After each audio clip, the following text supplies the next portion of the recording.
Hello again. 60 years ago, there were in this country various certainties which, although seldom spoken of out loud, were nevertheless taken for granted by almost everybody. Take religion, for instance. When filling out forms, everybody, other than a tiny minority, put down their religion as either C of E or RC, that is to say, Church of England or Roman Catholic. That was it. Even those who were quite irreligious would stick down C of E when they went into hospital. Now, I'm not a Christian, but this common allegiance to and familiarity with the religion had an enormously beneficial effect upon society. At school, every child learnt that marriage was something between a man and a woman. All picked up at least the gist of the Ten Commandments and knew that adultery and theft were wrong, and that these things were absolute moral commands. It meant that traditional family life was regarded as something sacred and precious. It was a shared set of values for the good of both the community and individuals. Then, too, loyalty to this country was similarly taken for granted and inculcated in children from a very early age, as was respect for the law. The overall effect of all this was that every citizen had a common set of values which guided him subconsciously and acted as a unifying force for the nation. I was prompted to think in this way by observing when I was in Israel recently that although it is the most diverse nation on earth, it is also very unified. And I think people can probably guess that the chief unifying force there is religion. The fact that the great majority of the people are Jews, and even those who are not religious still accept that it's an important thing to have that common religion.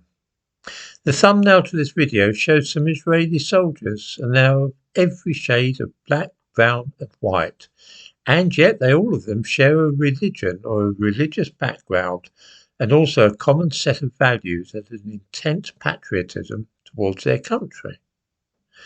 The army, of course, acts as a unifying force too, because both men and women have to do military service, and then they also serve in the reserves for a month each year. So it is that black men and women and Indians, as well as white Europeans, all share that common experience of army service. True, there are political disputes in the country. There is controversy at the moment about the planned reformation of the judicial system, but that's a sign of a healthy democracy. The country as a whole is united, and the religion of Judaism is a big part of this common culture.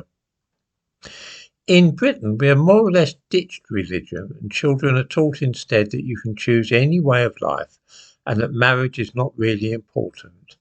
People are encouraged to devise their own morality.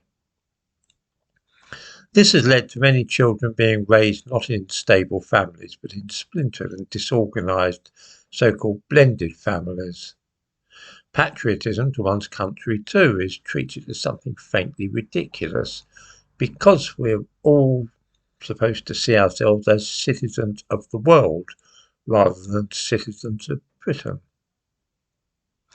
Large-scale immigration has coincided with this change of attitude, but I do not say that it has caused it. It's more likely that the desire to be welcoming and inclusive to Muslims and Hindus has made teachers and others a little reluctant to adhere to the idea of Britain as a Christian country. This in turn has led to a fragmentation with communities following other religions, not all of which support the idea of democracy and the rule of law. Dropping the promotion of patriotism has led to a situation where many young people feel that it's fine to identify themselves with other countries rather than all of us being loyal to Britain. I'm glad to say that I see no sign of anything of this sort in Israel, and I wish this country could regain its special individual identity.